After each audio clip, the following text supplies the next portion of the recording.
Ouch, was that a ghost? Ouch. Was that a ghost? Woodless? And Lee. I like how every time I say it, like I literally do like a little like a whole scrunch face and then I push back like ow. Like I acted out every single time without fail. Your life is a movie. All right. So I know today's episode was supposed to be a surprise, but you suck and you No. accidentally You know blurted it nothing. out. Okay, I so know I'm nothing. covering Okay. two people today. The male was born on September 5th, 1926 in Bridgeport, Connecticut. And the female Who was could it born be? on January 1st, 1927, also in Bridgeport, Connecticut. Can I The guess? couple founded the New Can I England guess? Society of Psychic Research in 1952. Can Can I you guess guess? who I'm covering? The Warrens! I'm so I can't believe excited. I didn't tell you anything, and then I just blurted it out. I'm like, oh crap, I gotta do the Warrens. I'm so excited. I've been wanting to hear like a deep dive on them for forever. So, Ed grew up in what he claims was a haunted house. At 5, he recounts seeing an apparition that formed into his deceased landlady. He would dream of deceased relatives that he never met, including an aunt who told him he would never be a priest, but would help a lot of people. He even recounts how in that house doors would open and close on their own. On his 17th birthday, Ed joined the Navy. Shortly after, about 3 months, his ship crashed with an oil tanker in a huge Ooh. fire. I know, that would suck. Everyone had to jump ship. Ed says that while he was in the freezing water, he prayed for help, and after being rescued, he got a 30-day survivor's leave. And then we have born Lorraine Rita Moran to an Irish family. She claims that around 9 years old, she started seeing auras around people.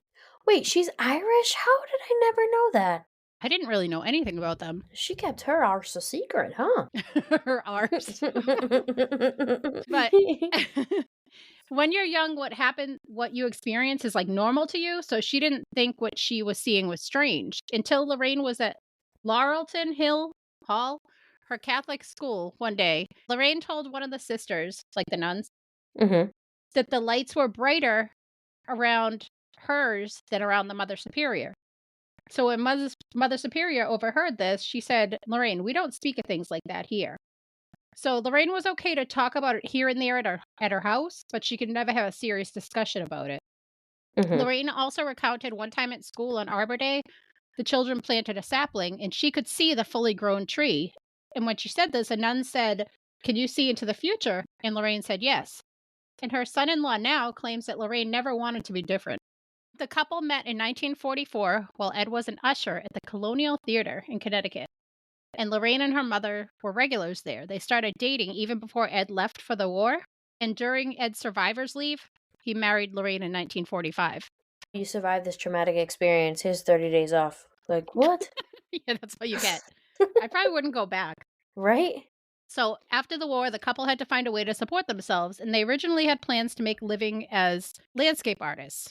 The couple were also still members of the Roman Catholic Church. They gave birth the following year to their daughter, Judy Warren. They both had paranormal experiences from young age, and they shared an interest in it. And together, what they did was they'd seek out houses that might be haunted, and then they would do a little bit of research on the house. And then they were both talented artists, so they would go to the house, sit in front of it. Ed would sketch like a drawing of the house. And then Lorraine would walk up to the front door and say, here, we sketched your house, as like an icebreaker to try to get information about the house or an invitation in. So these people would just see them in their front lawn and say nothing? Yes. Okay. Ed And I can just imagine, like, if she's like this, like, empath or psychic, she's just staring. Like, you know in movies how they just have, like, that weird stare, like, trying to look all, like, mysterious and shit. So imagine looking out your window, you and your 5 kids, and you're just like, oh, shit. What is happening to us? She's summoning in Ed's painting. So Ed was a self-professed demonologist. Lorraine claimed to be a clairvoyant and a light trance medium. Wait, he was a so he... Okay. Yes. People started contacting the Warrens for help, and Ed would go and try to look for logical explanations before accepting the case. I wish you could see Lee's face. So Mary Pescarella, who was a family friend and psychic, called up the Warrens one day to tell them about strange things happening to Jerry and Laura Goodwin. This was the first case that they got that had media attention. Wait Why a do I minute, always hold say on. meteor? Okay, because there's a meteor. Why can't I say media? I always say meteor. So prior to him and his team going out, he would alone go into the home, I mean, with the family or whatever, but like check things out, quote, check things out, unquote. Yep. Okay. Maybe. So he wasn't there like planting or like seeing what he He was could make. checking Okay. it out. He was just checking it out. All right, just making sure. So on this case, the crowds would gather on Lindsay Street as the Warrens were investigating the poltergeist. The Warrens remained devout Roman Catholics, which included their belief in the supernatural, working alongside the church on multiple exorcisms. As more and more heard of the Warrens, they started holding speaking engagements, lecture tours, and even television appearances to try to prove that the devil was real. They Mhm. even had a cameo in The Conjuring. I don't know if you knew that. I did not. With all this admiration came skeptics. To try to prove in her abilities, Lorraine, she went to UCLA and got tested by parapsychologists. The team of scientists led by Dr. Thelma Moss made the conclusion that Lorraine was a light trance medium, or far above average. That is pretty cool. In 1966, the New England Skeptical Society became one of the Warrens' biggest critics, who described the Warrens as, at best, sellers of meaningless ghost stories and at worst, dangerous frauds. They never charged money for their investigations. Their income came from college lectures and by selling the rights to their stories for books, movies, TV projects. And according to The Demonologist, that book by them, Yep. the reason for the college lectures was to discourage exploring the occult because they realized that it was becoming more and more popular, and that was the only reason that they did it. After years of collecting artifacts from different investigations and just storing them in their Connecticut basement, in 1952, the couple opened the doors to the Occult Museum, where paranormal enthusiasts could come and see the artifacts. That's their museum, right? Yes. Obviously, they're the ones who opened it. Stupid question. All right. The same year, the New England Society for Psychical Research was founded. There, they kept their ever-expanding collection of artifacts, some said to be possessed by demons. The wall of the museum had death curses on it, psychic photographs, and demon masks. There were also plastic props, I guess, to like enhance the ambiance, including an alleged vampire coffin. Nice. A child's grave marker, and I'd never heard of this before. I need to look into this. There's a haunted dinosaur toy. Really? Yes, I need to know more. That's pretty cool. I didn't have enough time, but I need to go down that rabbit hole. I'm okay with that. So, I mean, I'm not trying to dive right into skepticism right away, but like, you open this museum and you put all these fake props up there to make it look better, to attract more people, make more money. But we're supposed to believe that everything you did was real. Okay, keep going. So they also had the cursed Raggedy Ann doll, Annabelle, the doll who supposedly murdered a man. She now resides in her glass case with a red light, making her appear even creepier if that's possible. While in the basement, a placard was placed in front that said, "Positively do not open." I'm not sure the prices they charged the whole time the museum was open, but I did find in 1997 they charged $13 for an entrance. 1997? Yeah, I couldn't find because it's closed now. Yeah. But they covered many notable cases, including the Smurl family, which they covered. I did. The family called for the Warrens and Lorraine, and another psychic went in to investigate. They went to Jack and Janet Smurl's bedroom, where they felt the strongest energy, and they found the source being in the closet. Lorraine went to go give her spirit profile as like a list of the spirits in the house as an elderly woman who was just confused, an insane, violent man who you could just pray and he'd go away. And then they also said there was a mustache man that can cause great harm. And there was one demon there to destroy the family. It's always the mustache man. Never trust mustaches. No. So Ed chimed in, claiming the teenage girls were reaching puberty, and their adolescence was what powered the entity. They acted like a charging port to the entities. The biggest part of the story that stuck out to me was what you talked about too. The dad, Jack, he woke up, he had a violent jolt, and there was a ghost straddling him, described as a translucent human with white skin, red eyes, scraggly white hair, and the inside of her mouth was said to be all green, and she had missing teeth, except for really long ones. So picture that. So it was a succubus, and the Warrens came to the conclusion that they were being haunted. Oh, yeah? The Catholic diocese was contacted and they offered to bless the house but refused to exorcise the house. The point of me saying all this was that there was a discrepancy on who wanted to contact the media in this instance. Mm-hmm. Ed said it was the Smurls, but Paul Kurt wrote in the Skeptical Inquirer that it was the Warrens that were pushing them. I Pope believe it. I Benedict. believe Paul. You believe Paul? Yeah. They eventually went Pope Benedict the 16th. Why do I forget Roman numerals? He was then Cardinal Ratzinger. He wasn't yet a pope. He went and performed the exorcism, the Roman ritual. Ed claims that he had evidence on the haunting, but he didn't have it on him because he sent it to somebody. So they said, all right, well, can you get it back? And he said, I would, but it got destroyed because the demonic energy burnt a hole in it. But I thought you just didn't. I thought someone else just had it. He did, but then when he went to go get it, I guess it had a hole in it. So Makes sense. Okay. He doesn't remember who he gave it to either, so don't ask any questions. Okay. So they also took part in the Amityville haunting as one of the first investigators. This is, as Lorraine said, the only house she would never return to. If you forget it, it was the farmhouse in Amityville, Long Island. That's between you and God, girl. So Ronnie DeFeo brutally murdered his 4 siblings and parents there. DeFeo never actually claimed to be possessed. He did try an unsuccessful insanity plea, and 2 years later, the Lutz family bought the obviously bargain discounted house, and they lived there for 28 days, and they were like, yeah, I'm out. This place is haunted. And during one of the Warrens' visits, they took some lapsed photos. One of the pictures supposedly caught one of the DeFeo children's ghosts. But on YouTube, they debunked the photos, and it's believed that it's actually Paul Bartz, who was one of the Warrens' many assistants.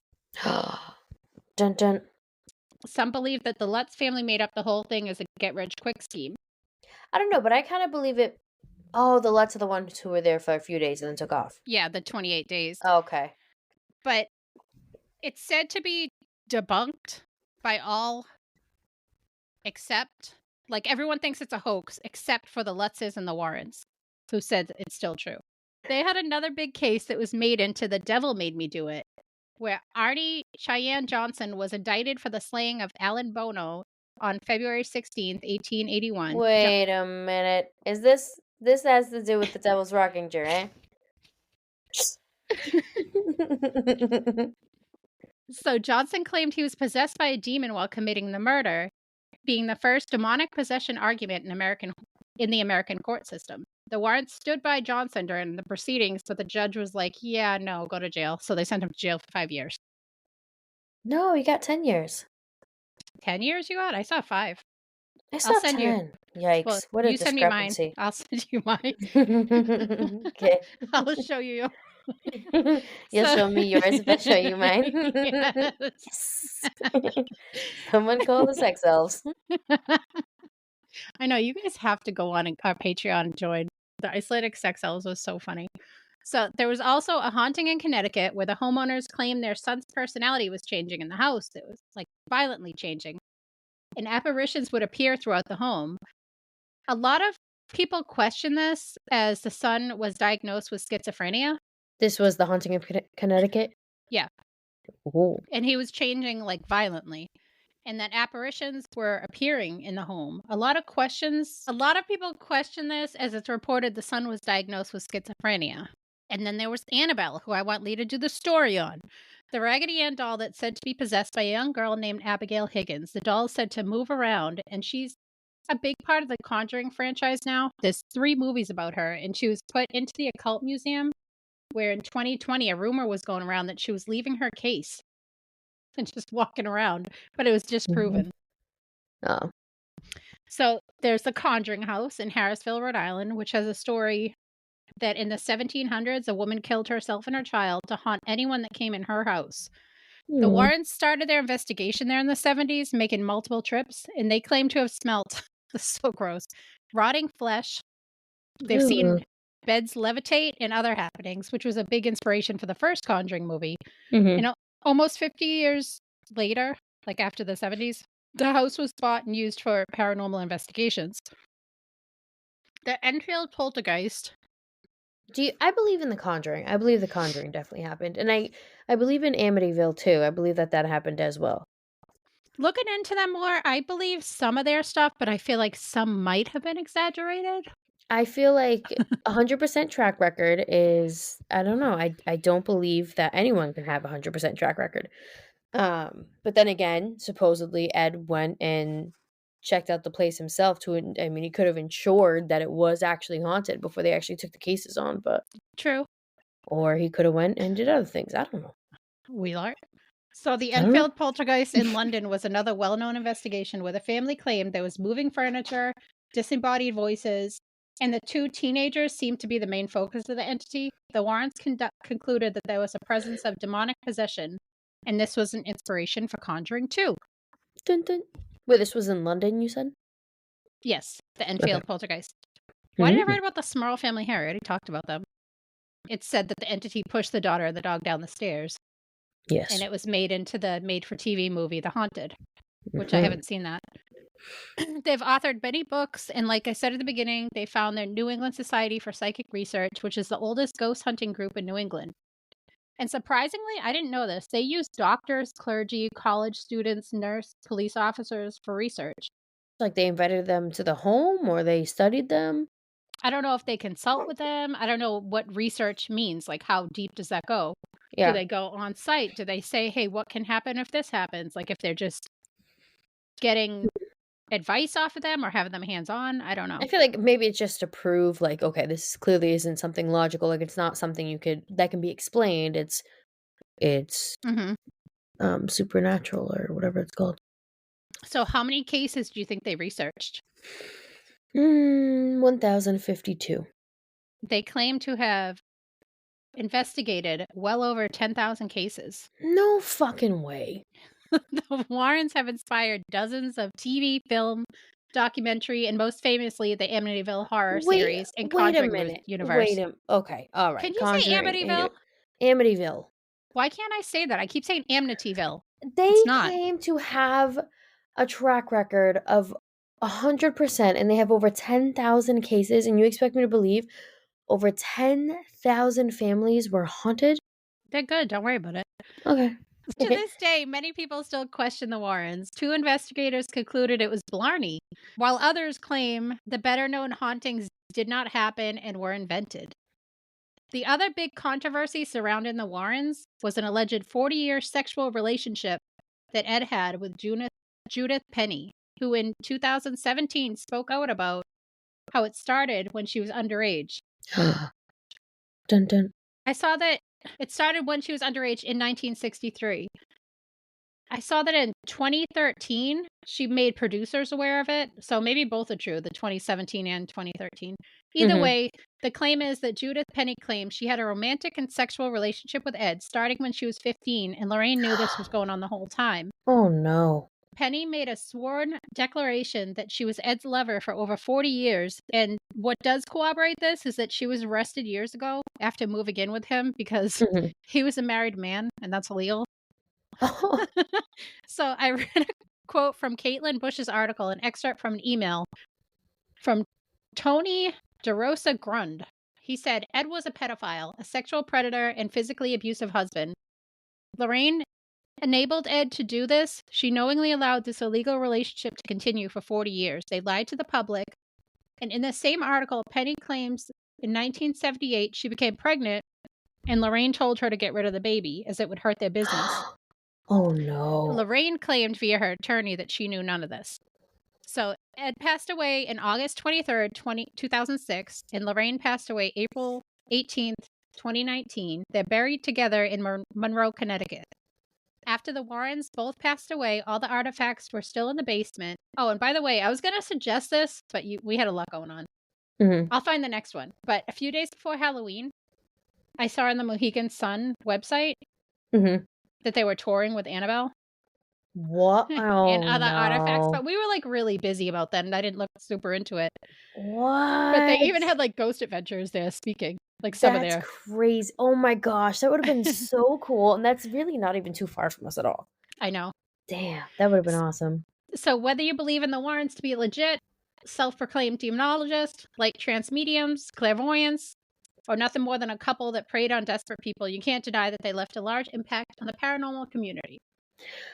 I honestly like we said before, like I believe that a lot of this stuff did happen, but I don't believe in 100% track record. And I also believe that she was a clairvoyant, but like I just and I kind of I believe everything you said about Ed, if we're being honest. But I don't know, it just I get it, like business wise, this is what was going to cause like controversy in the media, and I think they knew that.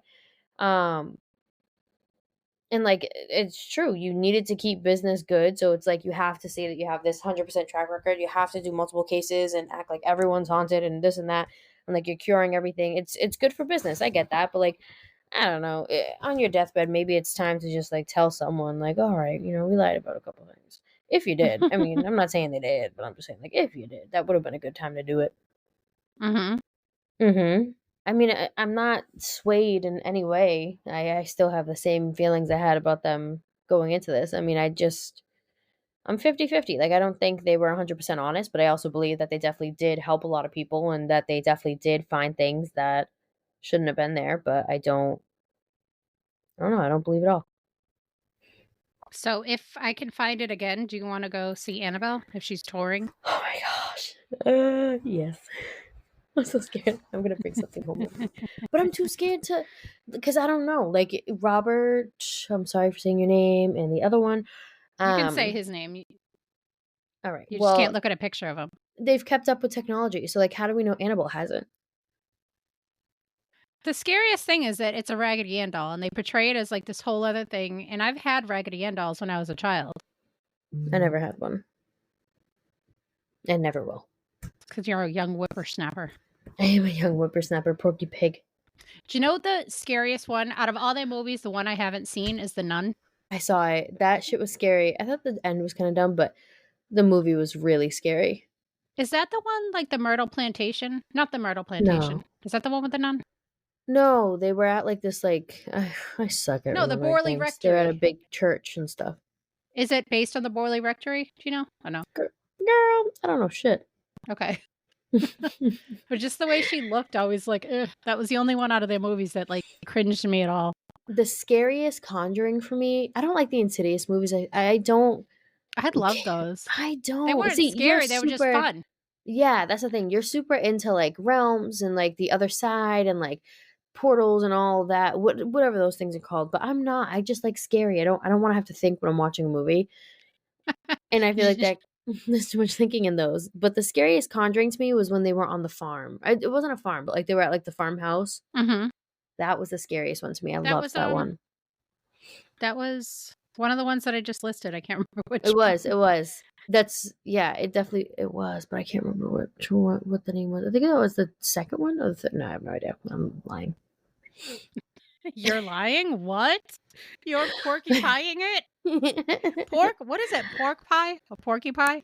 Porky pork or something. You're telling a porkies. A porkies. Sounds like a Twinkie. Form of a Twinkie. Twinkies are gross. I remember them being like good when I was little. They're disgusting. So gross. I've never had one and I never will. When I was like 5, I remember having one and liking it, and then I tried it as an adult, and I was like, this sucks. I never want to try it because after watching Zombieland, when the guy was obsessed with Twinkies, I don't know why, and then just seeing him bite into it finally, it was just gross to me. So gross. I'm all set. When I think of Twinkies, I think of the Family Guy episode when they had to go and they went searching for the Twinkies.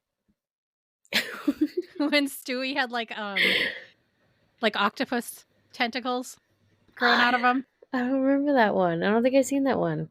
Oh, whatever. I've seen a lot, but I haven't seen every Family Guy episode. I will admit that. Whatever. But yeah, that's it. Make sure you guys are checking out our new merch. We have all Christmas merch that we just made and put up in our store. Find it at ouchwasthataghost.com, or you can go to TeePublic and search up Ouch Was That a Ghost and find us that way. Bye. Bye. Thanks so much for listening. If you have a story you'd like us to share, email us at ouchwasthataghost@yahoo.com. Don't forget to follow our Facebook page, Ouch Was That a Ghost?